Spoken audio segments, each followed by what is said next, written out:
Welcome to the Balking Dead. I'm your host, Sharpie's Bets. It's Friday, so you know what that means. We bring in SpinDoc, and we got a card of cards to break down for you today. It's always a good thing for you guys when we're switching guys on the original list we made. We're like, no, fuck that. I want to talk this guy. No, fuck that. Fuck, I want to talk this guy. So it's one of those cards, guys, where we've got a lot going on. We've probably got one of the pitching matchups of the fucking year. And that's the first game we get to talk because that's the first game going. But Spin Doc, I know you've been hot. How you been? How you doing? Oh man, it's been a beautiful, beautiful week inside my VIP. I posted it this morning. We're 9-3 this week, up another 5 units, won 5 in a row. Just really settling into the groove. I like to tell my people that as the season progresses, there's certain nuances and things you pick up with not just like specific pitchers, but just how the books operate and how they're lining these guys and which books do different things. FanDuel being the variant is one we've talked about in the past. That one hasn't been as prevalent this year, but there's certain things that they do when they line guys where if you really study the lines, and you really dig into it and you're not just, spamming trends, you can pick up on a whole bunch of stuff. And this is really the point in the season where it's right before teams start limiting / shutting guys down for the year. And it's right after the trade deadline. So you can get in a real groove, and it's just been a winning formula. So this is such a stat card. I was so excited to cap this card today. I was up till 2:15 in the morning doing this because I was so excited about it. I didn't want to wait till the morning. So I'm ready to roll. Let's get into it, man. We'll just start with the other side of this, as I guess I'll hope for the lineups to come out while we talk Miz before sale. But we're going to talk Miz versus Atlanta. Opened up 8.5 minus 132 last night. He's now a 9.5 at plus money. He gets the Atlanta Braves, who over the last 2 weeks versus right-handed pitching are terrible. They're not walking, striking out 26% of the time, with a middle-of-the-pack isolated power. Spin, let's talk Miz. Okay, so you talked about how terrible they were, and for the longest time, the Braves were top of the league in zone contact, chase contact, et cetera, and obviously people who watch this show know that you and I use those metrics extensively, but we're getting to the point in the season where you not only have to look at what the season number is, but you also have to look at what's been going on over the past 15 to 30 days, because the season metric encompasses a lot of games right now. So you look at these K percentages for the year, and they're all at a point where you're like, well, God, like even Miz, like how's he going to get 10? Then you look at the K percentages for guys that I'm sure will be in the lineup over the last 15 days against only a couple like really good pitchers. And you see Olsen's at 29, Riley's at 38, Jarvis is at 25, Acuna is at 25. And that's against all pitching. That's against normal pitching. And as we know, Miz is not normal. So the first thing I'll start off by saying with Miz is I have a general rule. There are some teams that are on no under island. Miz is on no under island for me, which means if I'm giving him out, it's over or nothing. The guy is just too electric. He's got too lethal of stuff for me to want to try to fuck around and find out with an under. So let's get into this lineup and see if we can get there. So first thing is that Miz is in the zone about 3% more than league average, which makes sense when you figure that his primary 2 pitches are a fastball, or 4-seamer, and a cutter. We know about the velo. I'm not even going to touch on that. But so what I'm looking for here is I see everybody in this projected lineup, with the exception of Yaz and Jarvis, swing in the zone. Now, if a guy's going to swing in the zone when only 3 of the 9 for the season are under league average in zone contact, that being Riley, Olsen, and Acuna. So you might think, okay, they're going to swing aggressively. Maybe they can get enough pieces of this guy's stuff to negate getting a 10-pack, which, as I've said this many times on this show, I've said, Sharpie, you and I have talked about it extensively. 10's a lot. Even for Miz, It's a lot of strikeouts and a lot of things have to go right. Now, we look at the Braves over the last 15 days or so, and they're slightly below league average in zone contact when they had been running hot pretty much the entire year. That matches your info, Sharpie, about them being terrible against right-handed pitching.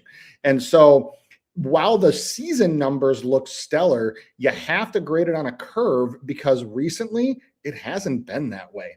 The other thing that I found was interesting for this one is there's limited past history through only 3 Ks and 17 plate appearances from the projected lineup. But as we know, books use past history as part of their line setting. It's past history, averages, etc. And despite the poor past history, granted it's limited, but this line has gone up. Not only gone up, this line has just absolutely fucking skyrocketed. And I did not expect to get to a 9.5 by showtime. I really didn't. I expected to be 8.5 with a little more juice. I expected maybe to see a 9.5, depending on how the lineup was constructed. So the other thing that I look at here is five of the 9, which is also the entire top of the lineup, sans Olsen. So Baldwin, Acuna, Harris, Debon, Albus, all of them swing heavily at first pitch. And so when you have a guy like Miz that throws strikes 67.2% of the time, which is way above league average, you have a team whose zone contact has been dropping since their high mark, which was right around the All-Star break, maybe a little bit before. It hasn't been as good, and their K percentages show it. So Miz is a guy where, as I've said, it's over or nothing. And when you have this many guys who swing at first pitch and a team whose zone contact for the season looks good, but whose zone contact has been depressed over the last 30-ish days or so, with some of those strikeout numbers and the zone contact numbers, that can lead to a lot of first pitch strikes for Miz. When Miz gets you on 0-1, you're almost fucked. When he gets you on 0-2, you're for sure fucked. 48.4% when he gets you on 0-1, and I believe it's over 60 when he gets you 0-2. So you have a Braves team that is continually putting themselves in those positions by swinging so aggressively and not making as much contact as they have.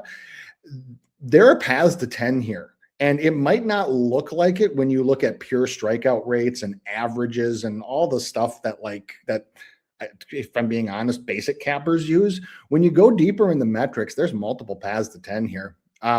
There's also a potential for the top 4 in this lineup to record 6 strikeouts easily. Baldwin, Acuna, Olsen, Harris can all combine for 6. And if that happens, especially because Miz is going to face them all total of 12 times, then you have Riley at the bottom, who he can easily get. You have Jarvis at the bottom, who can be got too. And you also, even though his overall strikeout rate over the last 15 days has been stellar, the contact metrics say he can get Albus as well. So I'm looking over or nothing here. It's the only way I play Miz. And so I'm trying to see, once the lineup comes out, if I can find a pathway to 10. The only thing you have to understand, though, is if you go on with the over on this one, I've said it before, the pitcher is right, the situation is right. 10's a lot. 10's a big number. You can't have any faults. You can't have any 25 pitch, 1 strikeout, so forth innings. Otherwise, it's over. You can't have that. So if you're willing to incur that risk, and this is the lineup that we get, there's paths to 10 here. Only thing I got to add to that is the lineup did come out. Jarvis is out. Smith is in. And the way I was looking at it is like, dude, like you said, the path to 10, yes, it's there. I was looking at combined 17 minus 129 for himself. I'm like, fuck, dude, there's no wiggle room. Like, no wiggle room. But then I looked at, okay, Miz 8 and Sale 7, because that's comfortable to me.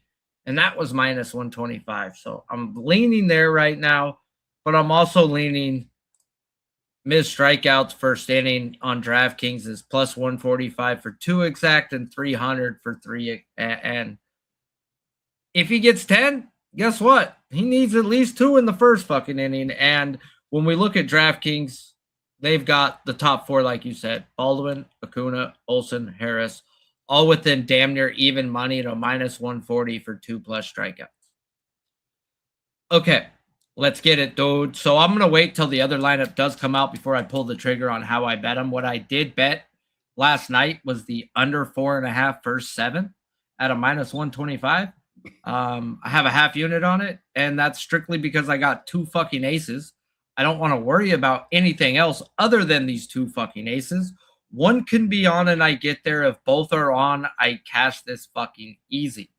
So that's the way I have bet it. Let's get into the next guy, which is the opposite guy, and they still haven't fucking came out with this fucking lineup yet for the Brewers. Too.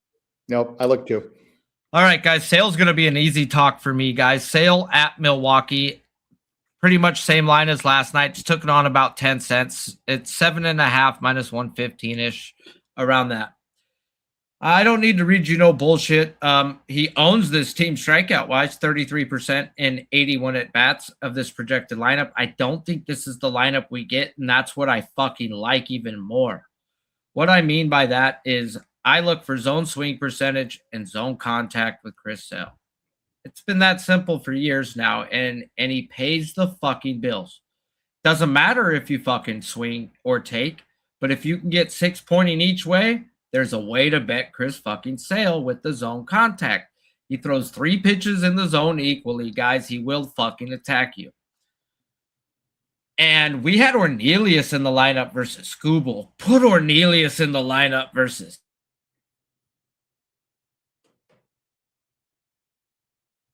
Yep.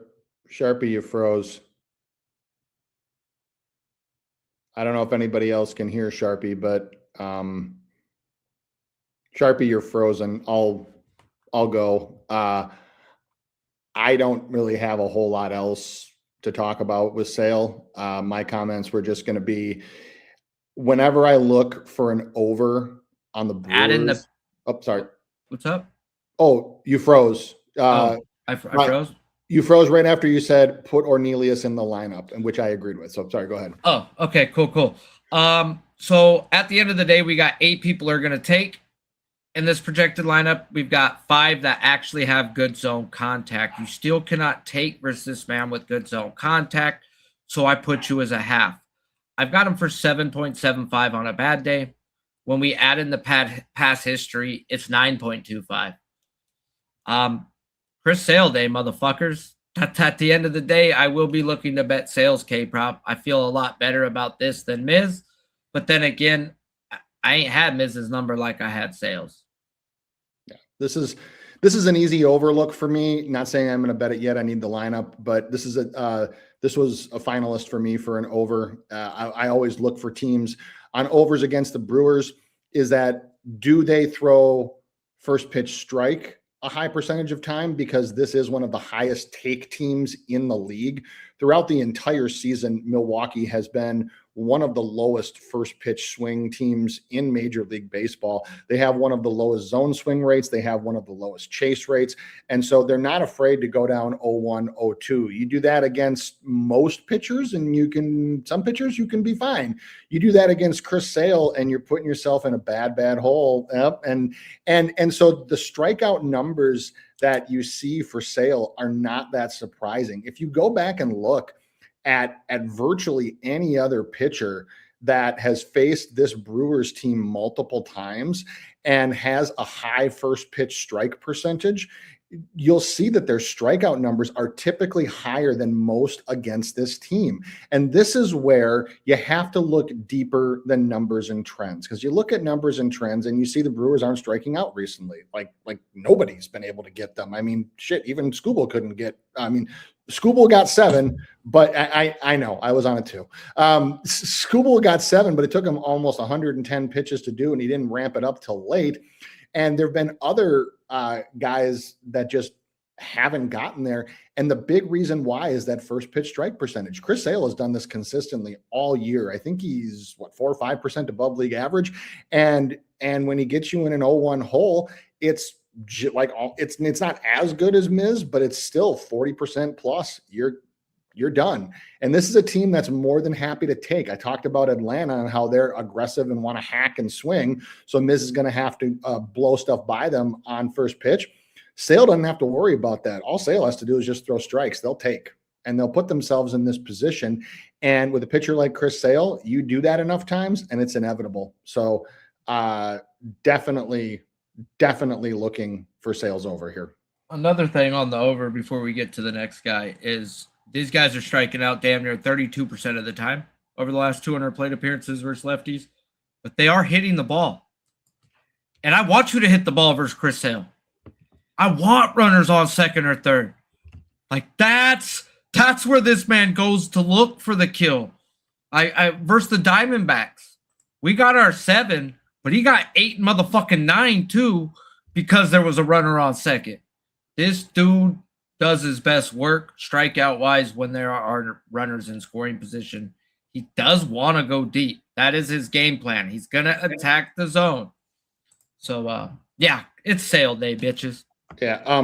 And, even the Brewers, who is a team who I talked, we talked about their strikeout metrics overall. When you get them as a team on 0-1, they're still striking out 30% of the time this year. So when you get them on an 0-1 count, they're at a 30% strikeout rate. When you get them on an 0-2 count for all hitters and for all pitchers, then they're striking out at a 45% rate. So this is where you have to use the team's swing profile and the metrics that they generate either for or against them. It's the same thing, like as a quick example, and we can move on, Sharpie, is that a whole bunch of people earlier this week, including a number of public people who I'm not going to name because they don't bear it worthy, were on Peyton Tolles under because the Diamondbacks only strike out at this percent against lefties, and they are, blah, blah, this, blah, blah, that, strikeout rate. What the Diamondbacks do is they do exactly what the Brewers do, and they take a shit ton of first pitches, and they take a bunch of second pitches as well. And so you put them in that spot against Peyton Toll, who throws a first pitch strike 66% of the time, which is right around what Sale is. And, oh, look what happened. He cleared his over in about 45 pitches. I'm not saying Sale's going to do that today, but it's the exact same situation. And so you have a team that takes and put themselves in a position where they strike out 31 to 45% of the time. When you're doing that nearly every plate appearance against a pitcher like Chris Sale, strikeouts are inevitable. It doesn't matter how good of a contact hitter you are. So that's all I got about Sale. On to the next guy. Black Jesus versus St. Louis. Jesus Luzardo, 7.5 at plus 110-ish, and he gets the Cardinals. They're not striking out 19% of the time, crushing the ball versus lefties, and they're walking 12% of the time over the last 200 plate appearances. Let's talk them. All right. Well, right before we went on the air, little inside info for people, because Sharpie and I don't talk on show day. We like to compare notes in real time so y'all can experience it. Normally we text back and forth and compare notes up till first pitch, but on show days we don't. And right before we went on the air, I said I have a real hard lean on Luzardo. And I think at first you thought, because I do unders, that I was going to say, oh, under. And you said, I hope you're considering the over. And I said, fuck yes, I'm considering the over. This is an easy overlook for me. Here's why, is that Luzardo needs chase. The man allows zone contact right at league average, but his chase contact is 13% under league average. The sweeper and the change are just lethal. If you chase against this man, it doesn't really make a difference in most cases what your chase contact rate is. You're going to put yourself in a position to K. And lucky for us, in this projected lineup, we have 5 of the 8 gradable hitters, because Baez is too new and doesn't have a official first strike metric yet. 5 of the 8 gradable hitters chase: Walker, Burleson, Jordan, Pereira, and Pegas. And of those 5 guys, you have all of them, with the exception of Burleson, have chase contact under league average. That is the perfect mix for this man. He needs you to swing first pitch. He needs to get strike one on you because his first pitch, his 0-1-1-0 splits are pretty pronounced. 43% when he gets you on 0-1, 22-2 when you go 1-0. So lucky for us, we have four of the 7 guys that are gradable, or 6 guys that are gradable in this lineup have high first pitch strike percentage. So you got guys that are going to put themselves in an 0-1 hole. That's Walker, Burleson, Pereira, and Pegas. Oh, look, it's the same 4 guys again. So between those 4 with a 6.5 line, you can easily be looking at 5 strikeouts. Then you got the kid Baez, who a little too metrics, it's tough because he's only got like 80 some plate appearances, and you can look at minor league stats and all that stuff. But by the 1+K numbers that you find for all these hitters on DraftKings, it says he's got a great chance of going down. So if you can get 5 between those 4, which the metrics certainly support that, and you get Baez, now you're at 6, and now the rest of the game, you just got to fall into 1. There's so many paths to the over here. The only guy in this entire lineup that I have for a true dead spot is Herrera, because he doesn't chase. He's got good chase contact. He's got a good first pitch strike percentage, and he's 0 for 4 lifetime against Luzardo. But even Blaze Jordan, who has high contact metrics, he still chases 36% of the time, and he still puts himself in 0-1 holes too often. So I'm not going to say that he's the most gettable guy, but he's not a pure dead spot. And then you have the chasers, all of whom you have to put down for 1. So that I go back to, if there's only 1 dead spot, and between the 4 chasers and poor chase contact and Baez, I can count on 4 minimum, possibly 5, maybe even 6, but we'll hedge and go 5. 2 strikeouts across the rest of the lineup, very, very doable for this man at home. There are too many things that match up here, so I am really hoping that the Cardinals run this lineup. I secretly hope that they run it without Herrera, but I doubt they will. But I hope they run this lineup, because this is a clear overlook for me.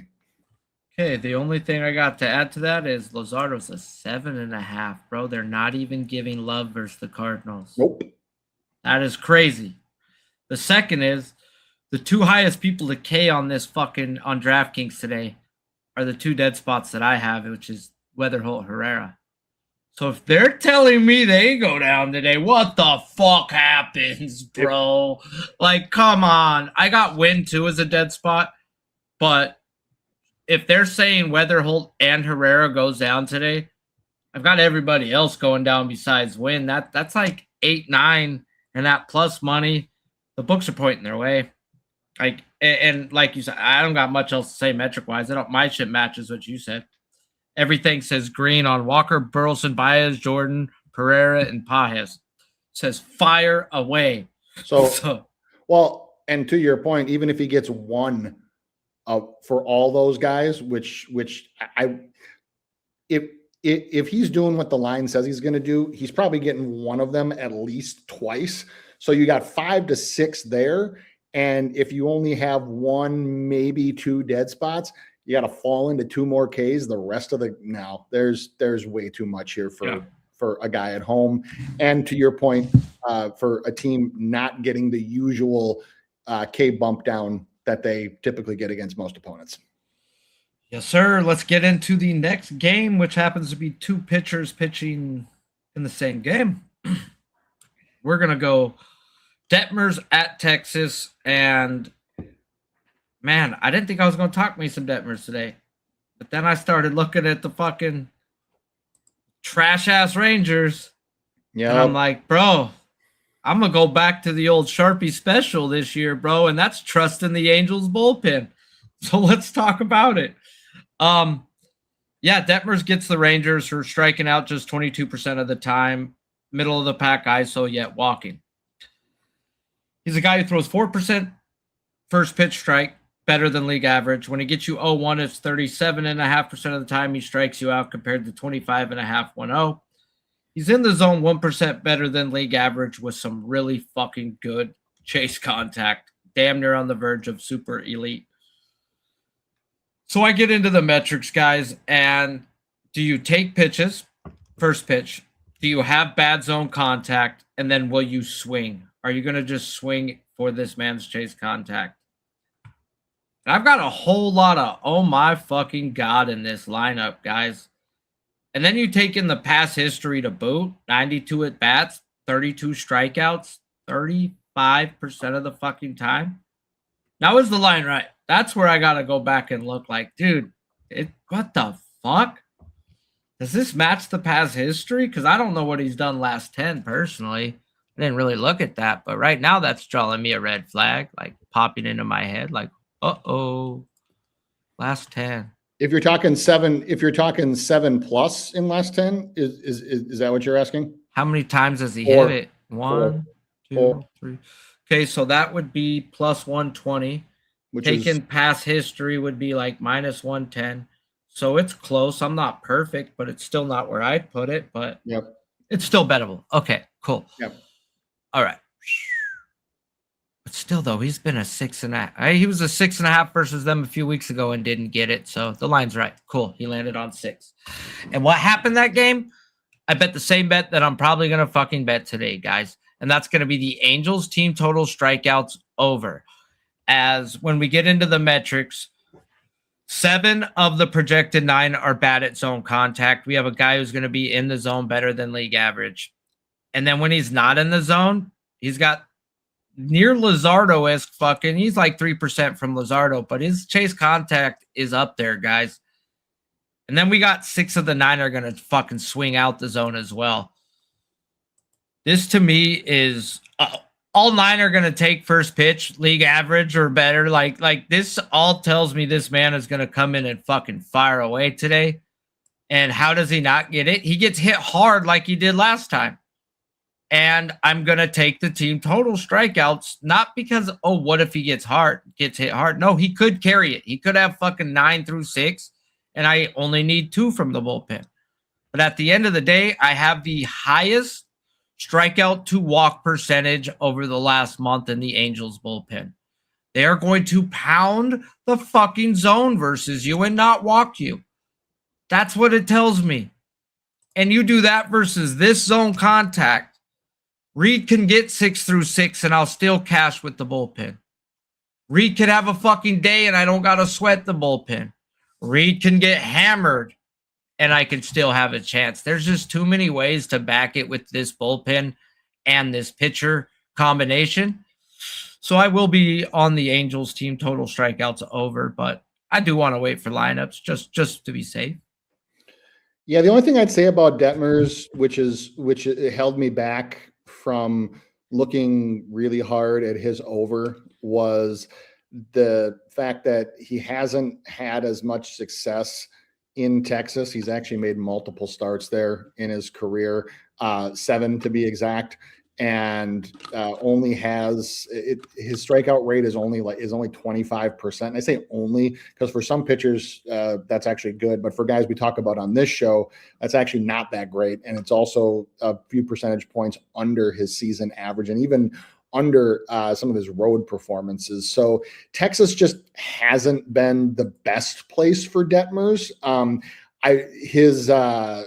wouldn't say that he's been horrible there. I mean, he's got a 5.13 ERA in 26 innings pitched, a 1.291 WHIP. I mean, those numbers are not great, but they're not horrible, but they're also certainly below what he usually does. And that in and of itself is probably going to just keep me off of this one, unless you're on the team total strikeouts, obviously, and then I'll give it a tail. Yeah, I'm going to probably bet it that way. I get why. It's just Demmers himself has been roughed up more than a few times in Texas. Not saying that, it's going to happen today. Well, the line, 6 through 6 could happen, 6 through 6 could happen. And the last time he started there, he actually did get roughed up a little bit early. And the 6 that he got, he got the majority of those very, very late. He struck out the side, I think, in the 5th, I want to say, and then got pulled in the 6th. Did in the 4th and got pulled in something like that. But through like his first 40 pitches, he only had 1 or 2 Ks. Ooh, that is different. Okay, no, it's not. Oh my God, I might have to fucking dick smack these fools today. 8.5 minus 150. For who? Demmers, because he's on the road. Oh, He was, I got to go back and look and make sure. I'm pretty sure he was a minus 130 versus Baltimore, and I had a 9.5 at even money. So the line matches that way. He was on the road. I think you're right. He was on the road. He was juiced out, and I got plus money or even money on the 9.5. So now that he's plus money, I get juiced 850. I'd rather take the 9.5 at fucking plus money realistically, but they don't give you a chance. They don't give me a alt on that one, but maybe I'll wait and see if it moves. I'll wait. I'll bet it. I'll bet it, but I'd rather pay fucking plus money here. Detmers. Angels. I'm betting the Angels with juice. Like I tell you, that's the one message I fucking sent you this morning. Like, I can't believe I'm saying this year, but I like the Angels bullpen and I bet them.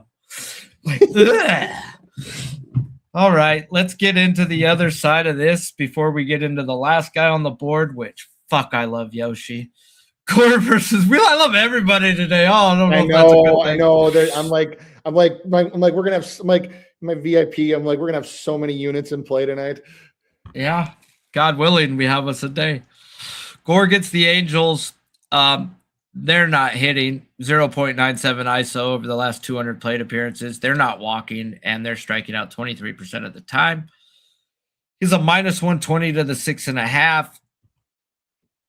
Let's talk him. Yeah, this is probably the right line, given, I mean, all things considered. 30.3% past history and 66 plate appearances. That's probably about right. But with McKenzie, what I'm always looking for, especially against the Angels, is always looking for chase and chase contact. And we have Neto who chases, we have Siri who chases, we have Ballesteros who chases, we have Guzman who chases, and we have D'Arnaud who chases.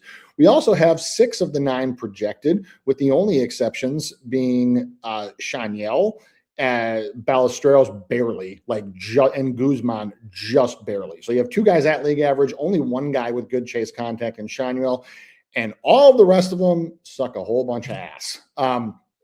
You got 3 guys in the 40s for this. So you got 3 guys in the 40s for this right now. And so there's a whole lot of strikeouts that can be had from this lineup. Now, when I go up and down this lineup, I mean, you look at Neto leading off, high first pitch strike percentage, Gore's K percentage jumps to 35.3%. And the Neto has 5 Ks in 12 plate appearances against him. Anyway, you have a guy like Siri. If they're going to bat Siri in the 5 hole, he struck out 5 of 8 times against Gore, chases a ton, and has a 50% chase contact. I never put guys down for 2, but if they're going to bat him 5th as projected, it's a 1.5 for sure. You're almost asking for 2 to happen. Then you go down the rest of the lineup and you have Ballesteros, Guzman, and D'Arnaud, all of whom can K at any time.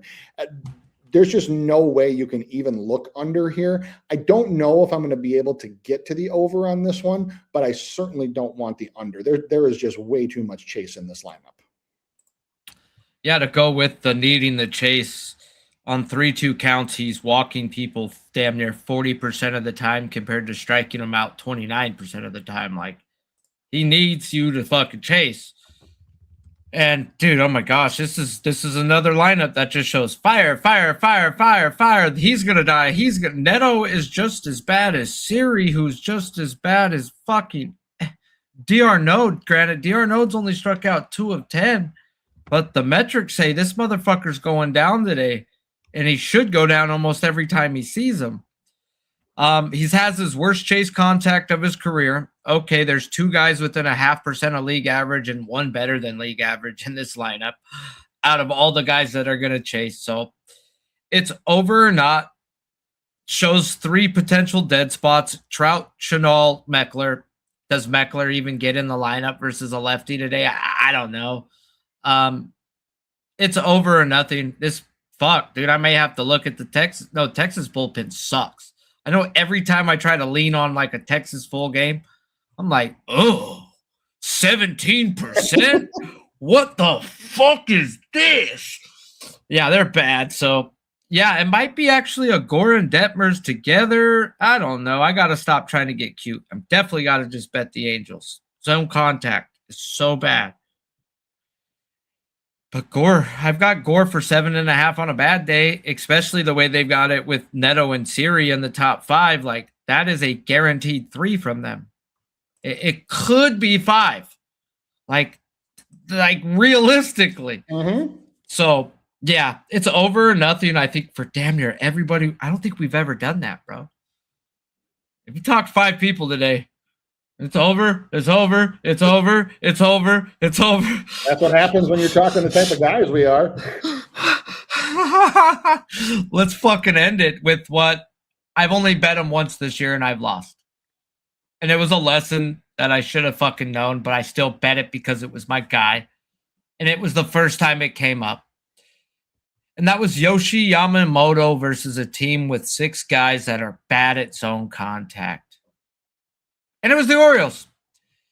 And back then, the Orioles, and still pretty much to this, it's paid out more often than not. You just can't throw a fucking fastball 50% of the time and expect to strike that team out, no matter how bad the metrics are. It's just fucking, I learned my lesson. Trust me. Now we get into Yoshi versus the Pirates. Last night was a 6.5 minus 146. Now he's a minus 160 on FanDuel and plus money to the 7.5. This is one where I was like, dude, I should have got in last night if I would have thought I wanted in. I didn't draw it up until today. I don't care about his first pitch. I know all this is going to mean something. You pulled something out that I want to listen to because obviously you don't just go off zone contact. You bet Yoshi last week he cashed. Yep. Because that zone contact was good.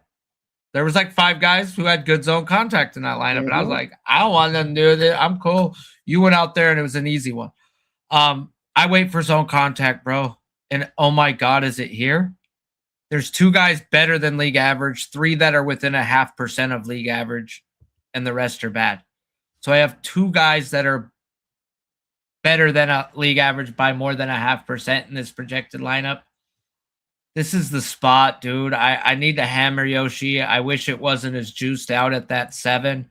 I'd feel a lot more fucking comfortable betting 7 with Yoshi. But I'm going to be on Yoshi's K prop if this is what they fucking give me today, especially with Cruz back. Mm-hmm.